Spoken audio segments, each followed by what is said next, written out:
Dipermalukan mertua saat arisan keluarga. Dijadikan bahan ejekan, mereka terdiam saat tahu siapa aku. Assalamualaikum warahmatullahi wabarakatuh. Selamat datang di cerita Kirana. Yang sudah like, komen, dan subscribe saya doakan rezekinya lancar, hutangnya lunas, dan selalu diberi kesehatan. Sebelum kita lanjutkan kisahnya, absen dulu kalian nonton dari kota mana? Tulis di kolom komentar. Bismillah, mari kita mulai kisahnya sekarang. Pagi itu menyapa hangat, sinar mentari perlahan menembus celah tirai di ruang tamu rumah Dinda yang mungil namun tertata apik. Aroma kopi berpadu dengan bunyi ketikan laptop di sudut ruang kerja kecil, tempat favorit Dinda mengatur hari-harinya. Jemarinya lincah memeriksa agenda pertemuan daring dan membalas email dari rekan-rekan luar negeri. Meski tempat tinggal mereka tak megah, Dinda selalu menjaga agar rumah itu menjadi tempat yang nyaman bagi dirinya dan Rian.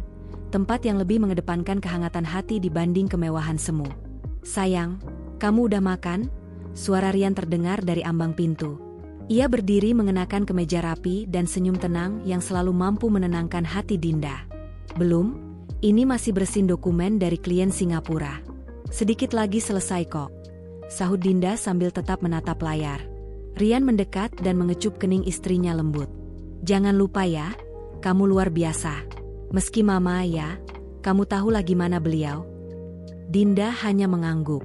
Matanya menyiratkan luka yang dalam, tapi seperti biasa, ia memilih menyembunyikannya di balik senyum sabar. Sejak awal, Dinda sadar betul ia bukanlah sosok menantu impian Bu Santi. Ia tak pernah tergoda ikut tren sosialita, tak suka tampil glamor di pesta amal, dan tak punya koleksi tas mewah untuk dipamerkan. Ia hanyalah perempuan gigih yang membangun usaha dari kamar kos sempit bertahun-tahun lalu. Namun, semua kerja keras itu seolah tak berarti di mata Bu Santi, yang dilihat hanya penampilan luar. Sepatu hak tinggi yang tak pernah Dinda kenakan, dan gaun mewah yang tak pernah ia miliki. Pernah suatu malam, Rian bertanya pelan, tanpa menyalahkan, hanya menyuarakan kegelisahan. Kenapa sih kamu gak pernah tampil lebih dandan pas ke rumah mama? Dinda menjawab dengan senyum tipis, aku cuma pengin jadi diri sendiri. Masa itu salah? Rian buru-buru menggeleng. Enggak, kamu enggak salah. Cuma, mama enggak bisa lihat apa yang aku lihat. Di balik sikapnya yang sederhana, Dinda menyimpan dunia yang luas. Ia memimpin tim internasional di 5 negara, sedang menjalin kerja sama strategis dengan kementerian, dan bahkan menyiapkan ekspansi ke Eropa tahun depan. Tapi semua itu tidak pernah ia umbar. Buat apa? Kebahagiaan sejati tidak butuh validasi dalam bentuk pujian atau sorotan publik. Sayangnya, semakin ia memilih untuk diam, semakin Bu Santi menekan. Setiap acara keluarga besar terasa seperti kompetisi tak tertulis.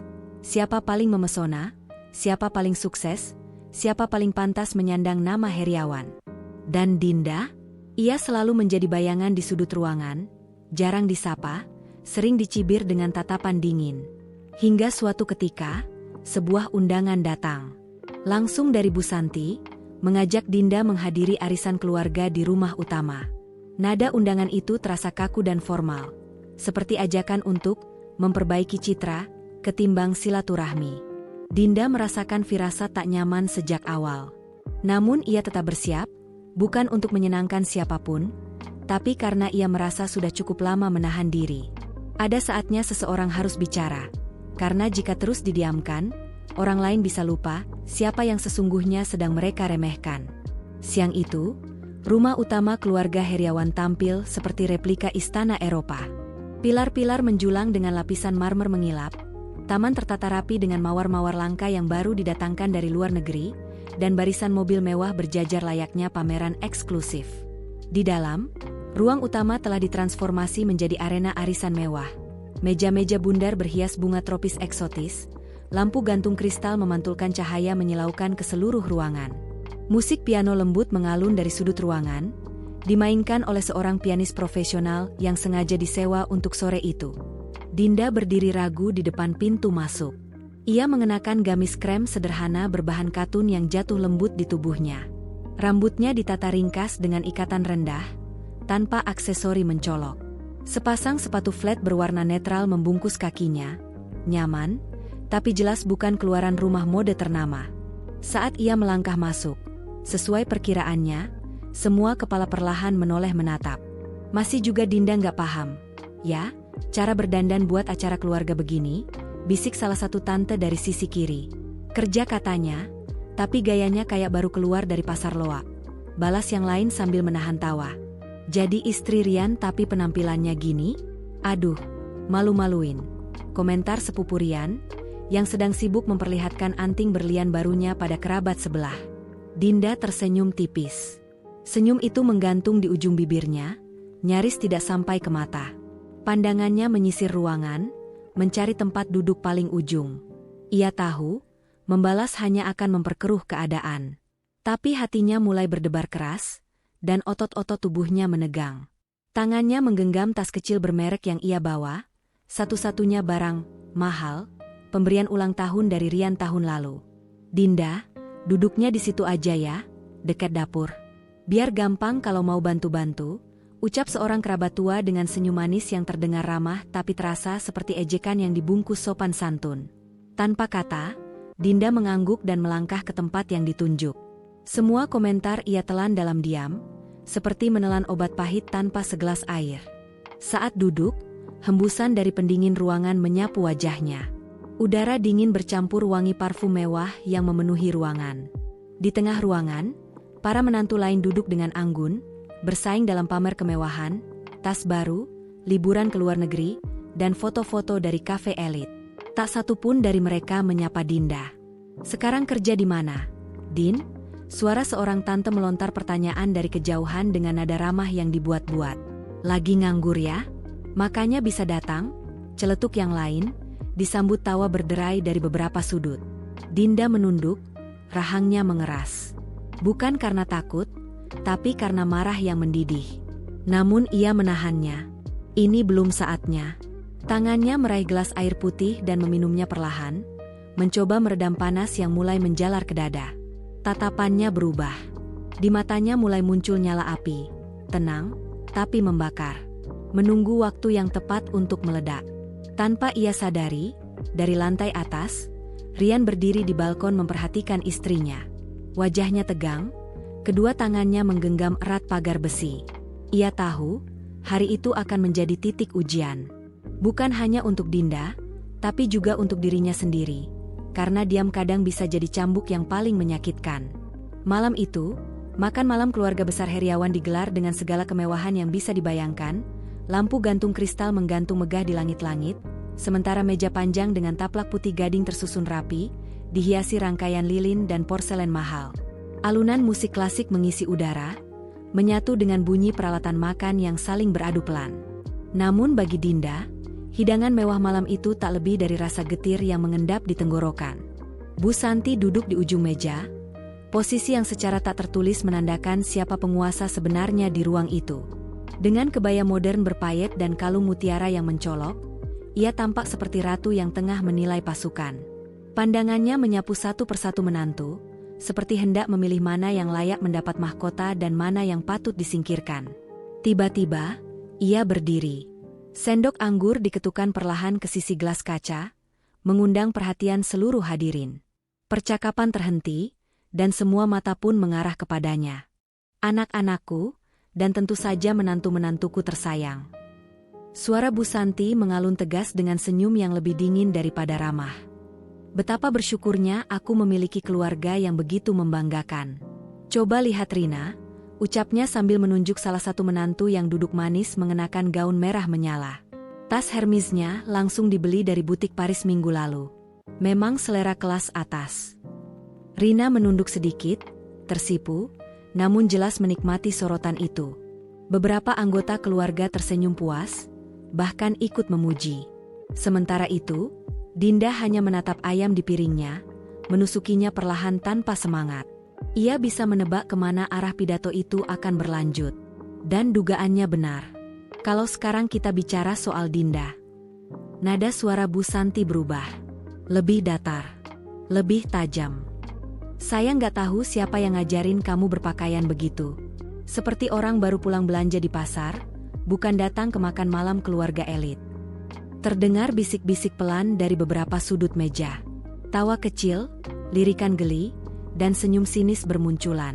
Tidak satupun yang mencoba menghentikan atau membela. Bahkan suara piano di kejauhan terasa seperti ikut diam.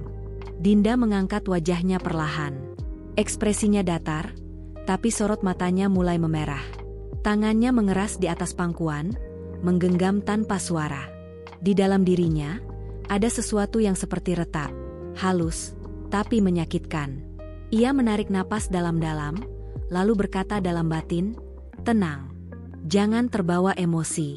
Kamu tahu siapa dirimu sebenarnya. Kalau kamu nggak bisa menjaga penampilan seperti anggota keluarga Heriawan lainnya, nanti orang salah paham. Mereka bisa mengira kita asal-asalan menerima menantu." Lanjut Bu Santi, nada suaranya seperti bilah pisau, dingin, presisi, dan penuh niat. "Ya ampun, bener juga sih," bisik seorang tante ke sebelahnya, cukup pelan untuk tampak sopan, tapi cukup keras agar Dinda bisa mendengarnya. Di lantai atas, dari balik pagar balkon, Rian berdiri diam, memandangi semua itu. Rahangnya mengeras, matanya penuh ketegangan. Ia tak bergerak, seperti sedang membekukan diri agar tidak meledak. Namun dari sorotnya, jelas, ia tidak tahan melihat istrinya dihancurkan di depan mata. Dinda memejamkan mata sejenak. Di sekelilingnya, meja makan yang semula megah kini terasa seperti ruang interogasi. Tapi tak ada satupun yang sadar, diamnya malam itu hanya sementara. Sebab badai yang sesungguhnya belum datang. Dan saat ia tiba nanti, tak seorang pun akan siap menghadapi apa yang akan tersapu olehnya. Baru saja piring utama dibawa keluar oleh pelayan, sementara aroma manis dari hidangan penutup mulai menguar dari dapur. Di tengah suasana yang masih terasa canggung, Dinda perlahan berdiri dari kursinya. Ia menyodorkan diri untuk membantu, walau dalam hati tahu bantuannya tak akan pernah dianggap penting. Tangannya meraih nampan berisi 4 gelas anggur putih, dan ia pun berjalan perlahan menyusuri sisi meja, langkahnya terukur, penuh kehati-hatian. Ruang makan masih dipenuhi aura yang tegang. Mata-mata dari keluarga Heriawan terasa seperti paku-paku tajam yang menancap di punggung Dinda. Meski wajahnya tetap tenang, tubuhnya sedikit bergetar. Mungkin karena suhu AC yang terlalu dingin, atau karena bara di dadanya yang belum juga padam. Dalam hatinya, ia ingin beranjak pergi, meninggalkan semua kepalsuan yang menyesakkan. Namun ia tahu, ini bukan saatnya menyerah. Ia menenangkan diri, mencoba tetap anggun meski hatinya tercabik. Tapi justru ketika ia sedang berusaha menjaga martabatnya, sebuah insiden kecil meruntuhkan segalanya. Ujung sepatunya tersangkut lipatan karpet, tak jauh dari kaki salah satu sepupu yang duduk terlalu keluar. Badannya limbung sejenak, nampan di tangannya oleng. Salah satu gelas terjatuh dan pecah berderai di lantai. Percikan anggur putih mengotori taplak meja mahal dan, lebih buruk lagi, membasahi ujung kebaya Bu Santi. Keheningan seketika menyelimuti ruangan. Suara tawa dan bisik-bisik mendadak lenyap. Wajah-wajah tegang berpaling, sebagian menahan napas, yang lain hanya membeku di tempat. Lalu suara ledakan emosi datang, nyaring dan tajam, seolah memecah seluruh keheningan. "Sudah nggak punya apa-apa, kelakuannya juga sembarangan," seru Bu Santi keras, berdiri dari kursinya dengan napas berat. Nada suaranya menggema, mengguncang setiap sudut ruangan. Dinda refleks menunduk, berusaha mengucap maaf. Tapi sebelum sempat bersuara, tangan Bu Santi sudah mencengkeram lengan kirinya dengan kasar. "Pembawa bencana," pekiknya lagi, sebelum menarik rambut Dinda hingga tubuh perempuan itu terhuyung ke belakang. Gerakannya kasar dan penuh kemarahan, seolah tak peduli sedang disaksikan puluhan mata. "Aduh, Bu, jangan!" teriak seorang pelayan dari arah dapur, tergesa-gesa berlari namun langsung ragu ketika melihat situasinya. Menantu-menantu lain hanya terdiam. Mereka menunduk dalam-dalam, pura-pura tak melihat. Sendok dan garpu sudah berhenti beradu. Bahkan anak-anak kecil yang biasanya ribut kini membisu, merasakan ketegangan yang mencengkeram udara. Dinda mendongakkan wajahnya perlahan. Kulitnya memerah, matanya basah tapi tetap tidak ada air mata yang jatuh. Mulutnya terbuka sedikit, seperti hendak bicara, namun ia urungkan. Ia memilih berdiri tegak, walau napasnya berat dan tubuhnya masih gemetar. Luka itu tak tampak di luar, tapi terasa jelas di harga dirinya yang dirobek di depan umum. Namun dari balik sorot matanya, muncul sesuatu yang tak biasa. Bukan amarah, bukan dendam, melainkan ketenangan yang menyimpan ledakan. Tatapannya menembus langsung ke mata Bu Santi, hening, tapi tajam. Seolah berkata, kamu sudah melewati batas. Dan aku tidak akan lupa. Saat itu, dari lantai atas, suara langkah kaki terdengar menuruni tangga dengan cepat. Rian. Langkah kaki Rian menuruni anak tangga marmer terdengar jelas. Berat namun terukur, seolah tiap tapakan membawa dentuman kemarahan yang tertahan. Tatapannya tertuju lurus ke meja makan, ke arah ibunya yang masih berdiri dalam amarah yang belum padam, dan ke arah Dinda, istrinya, yang mencoba berdiri dengan kepala tegak, walau rambutnya masih berantakan akibat perlakuan kasar barusan. Semua orang mengikutinya dengan tatapan tegang. Beberapa mulai saling berpandangan, seperti merasakan sesuatu yang besar akan segera meletus. Tanpa satu kata pun, Rian menghampiri Dinda. Ia menyentuh bahunya dengan lembut, lalu memeluknya erat di depan seluruh keluarga. Lengannya melingkar kokoh, tangan satunya menenangkan kepala Dinda yang mulai gemetar. Dalam pelukan itu, tubuh Dinda sedikit bergetar, tapi untuk pertama kalinya malam itu, ia merasa tidak sendirian. Mama sudah kelewatan. Suara Rian akhirnya terdengar. Tenang, namun ada letupan yang terasa dalam tiap katanya. Ia perlahan melepaskan pelukannya, berdiri tegak di antara sang istri dan ibunya. Cukup, Ma. Bu Santi mendongak, sorot matanya tajam menusuk. Kamu membela perempuan yang bikin malu keluarga sendiri? Tanyanya, suaranya masih penuh nada superior. Rian tidak langsung menjawab. Ia menarik napas dalam, lalu memandang ke seluruh ruangan. Wajah-wajah yang biasa menyambutnya dengan sopan kini tampak tegang, bingung, bahkan sedikit takut. Sunyi menggantung seperti kabut tipis yang mencekik tenggorokan. Kalau ibu merasa dipermalukan oleh Dinda, kata Rian dengan nada yang kini mulai meninggi, maka ibu perlu tahu satu hal penting. Segala yang keluarga ini miliki sekarang, bisa tetap bertahan, hanya karena satu orang. Ia menoleh, lalu menunjuk ke arah Dinda yang berdiri diam di belakangnya. Dia. Beberapa kepala menoleh ke Dinda, jelas kebingungan. Bisik-bisik mulai muncul. Maksudnya apa, sih? Emangnya Dinda siapa? Rian maju beberapa langkah ke tengah ruangan, berdiri seperti seseorang yang hendak menyampaikan kebenaran yang lama disimpan. 2 tahun lalu, saat bisnis properti Heriawan diambang kehancuran karena krisis finansial, semua orang panik. Bahkan ibu sampai melepas beberapa aset pribadi. Tapi ada satu investor yang datang tepat waktu dan menyelamatkan semuanya. Ia menatap ibunya dengan tajam. Ibu tahu siapa dia? Dinda. Lewat perusahaan miliknya sendiri. Dari hasil kerja kerasnya sendiri. Ruangan mendadak senyap. Detik jam tua di sudut ruangan terdengar begitu keras. Napas orang-orang menjadi pendek, seolah tak percaya apa yang baru mereka dengar. Dia gak pernah cerita ke siapapun, karena dia menghargai ibu. Lanjut Rian, kali ini dengan suara lebih dalam, lebih menusuk. Tapi saya sudah tak bisa terus diam. Saya gak akan biarkan istri saya dipermalukan terus-menerus, hanya karena penampilannya tak sesuai standar ibu. Wajah Bu Santi berubah. Pucat. Matanya membesar, seakan baru terbangun dari mimpi panjang yang salah arah. Tangan yang semula mencengkeram kursi kini tampak bergetar, kehilangan kendali. Dinda masih berdiri di tempatnya. Tak lagi tertunduk.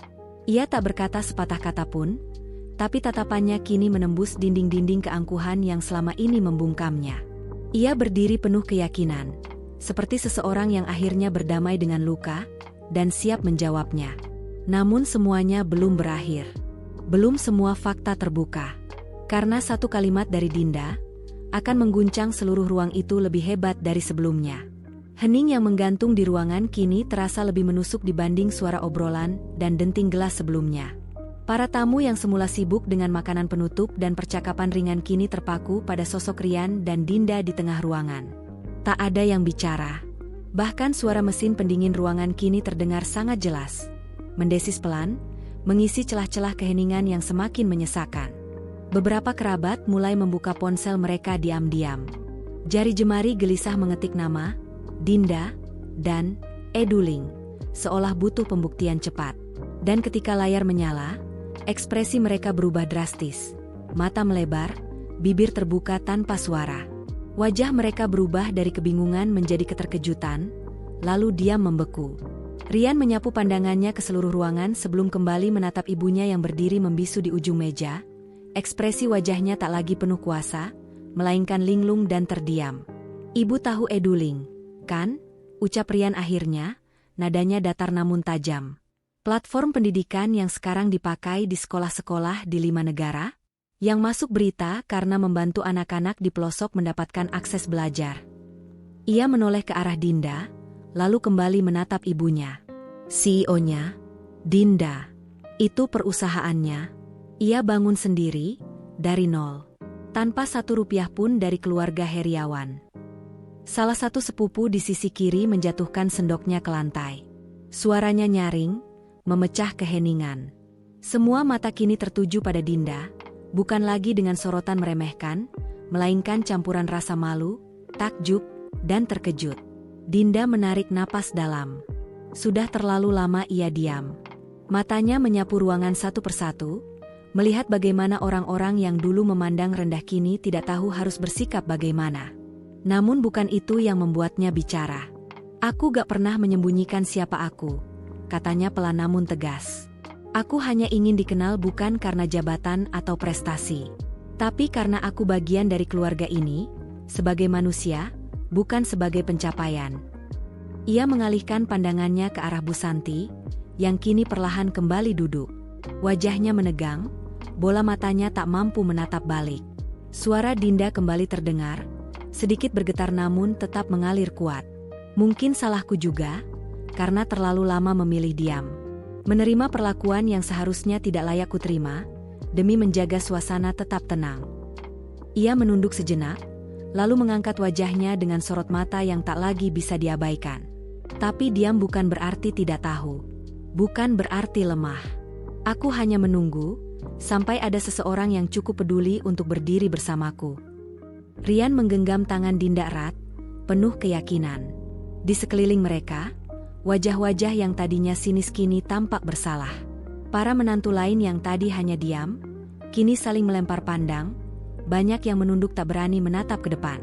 Rina, yang sebelumnya tertawa saat Dinda dijatuhkan, kini tak sanggup menatap apapun kecuali piring kosong di depannya. Seorang kerabat pria bahkan terlihat memejamkan mata, menyesali sikapnya. Bu Santi masih membisu. Pipi dan telinganya mulai memerah, bukan karena amarah, tapi karena malu. Ia seperti dihantam kenyataan yang tak bisa lagi dibantah. Tatapannya kosong, seolah sedang mencoba memahami seberapa jauh ia telah salah menilai. Sementara itu, Dinda tetap berdiri, tegak dan tenang. Di balik luka yang baru saja digoreskan, muncul cahaya baru, keteguhan yang tak bisa dihancurkan oleh hinaan. Namun, di balik ketegaran itu, tersisa satu tanya dalam hatinya. Setelah semua kebenaran ini muncul ke permukaan, benarkah tempatku di sini akhirnya akan diakui? Ruangan yang sebelumnya dipenuhi gelak tawa pura-pura dan percakapan basa-basi kini sunyi senyap. Seolah waktu berhenti berdetak. Bahkan lampu gantung yang biasanya berkilau dan bergerak lembut, kini diam tanpa suara, seperti ikut menahan napas bersama seluruh isi ruangan. Semua mata tertuju pada Dinda, menantu yang selama ini dianggap biasa-biasa saja, kini berdiri dengan tenang dalam balutan busana sederhana, tapi dengan kewibawaan yang tak bisa dibantah. Bu Santi duduk membatu di ujung meja. Jemarinya mencengkeram keras ujung selendang kebaya, seolah itu satu-satunya hal yang bisa ia genggam di tengah kenyataan yang mengguncang. Bola matanya membesar, bukan hanya karena kaget, tapi karena gentar. Ia tak pernah menyangka, perempuan yang barusan ia rendahkan di depan keluarganya sendiri, justru adalah fondasi tersembunyi dari keberlangsungan nama besar Heriawan. Tak jauh dari sana, Dimas, sepupu Rian, menunduk dalam-dalam menatap layar ponselnya.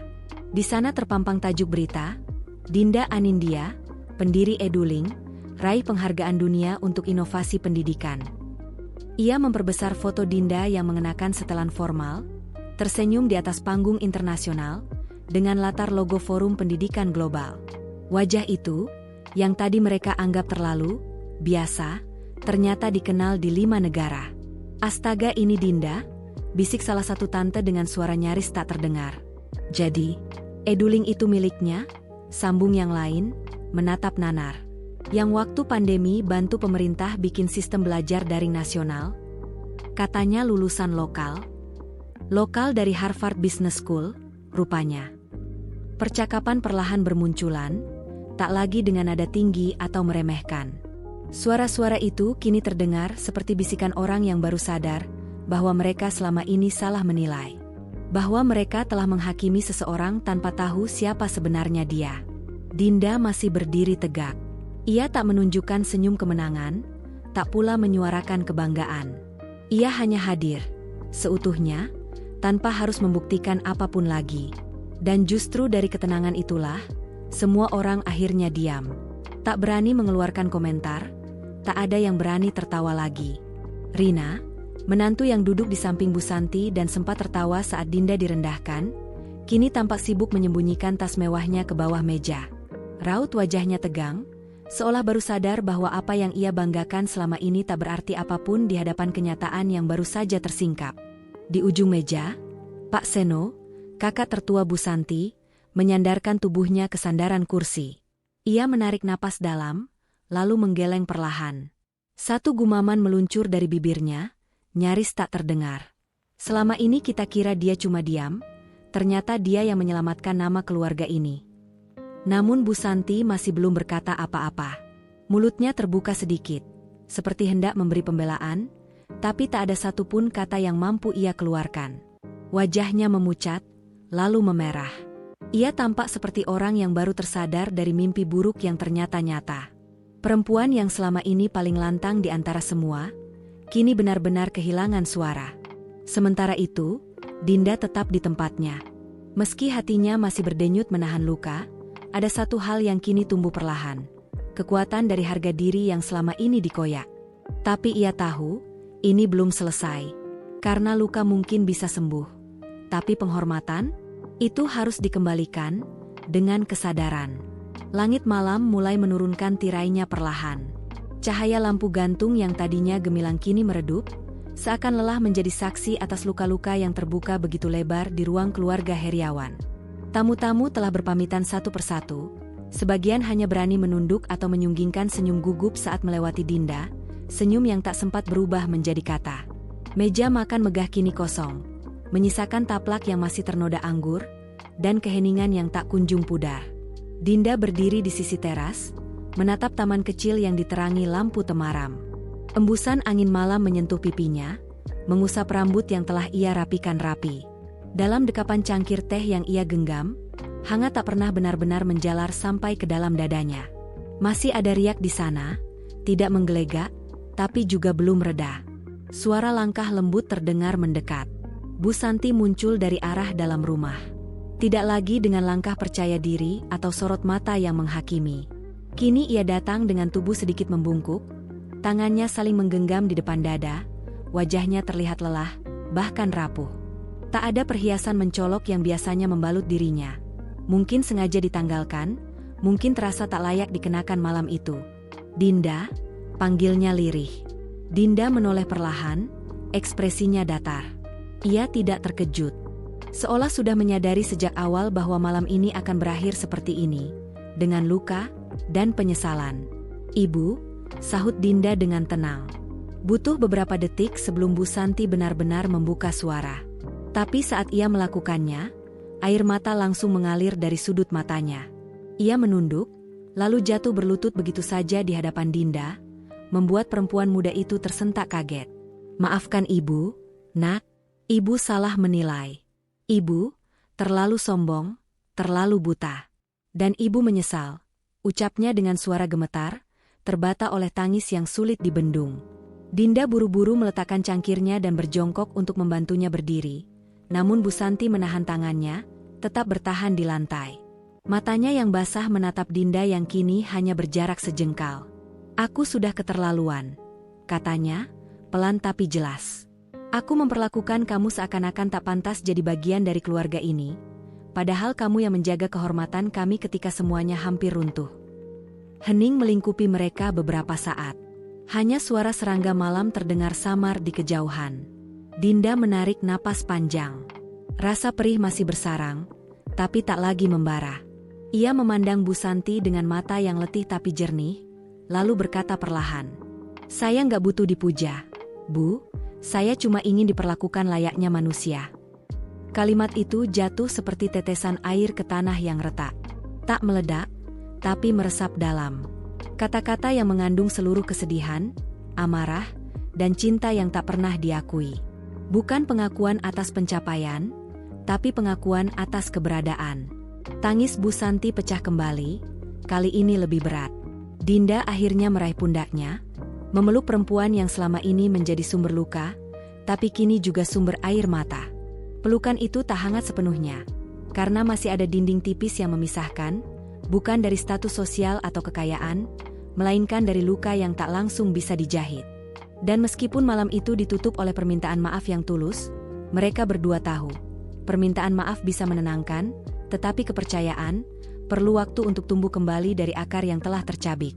Hari-hari berjalan pelan setelah malam itu, malam yang mengubah wajah rumah keluarga Heriawan selamanya. Dinda kembali pada rutinitasnya, memimpin rapat daring, merancang program pendidikan, dan mengelola proyek-proyek lintas benua dari sudut ruang kerja kecil di rumahnya. Namun di balik kesibukan yang konsisten itu, ada sisa-sisa rasa yang tak mudah lenyap. Luka lama memang sudah ditutupi oleh maaf dan pelukan hangat, tapi jejaknya masih tertinggal, kadang samar, kadang terasa mencubit. Bukan dendam yang tinggal di hatinya, bukan pula amarah, tapi seperti bayangan yang muncul di balik cahaya lampu saat senja, luka itu muncul tanpa diundang.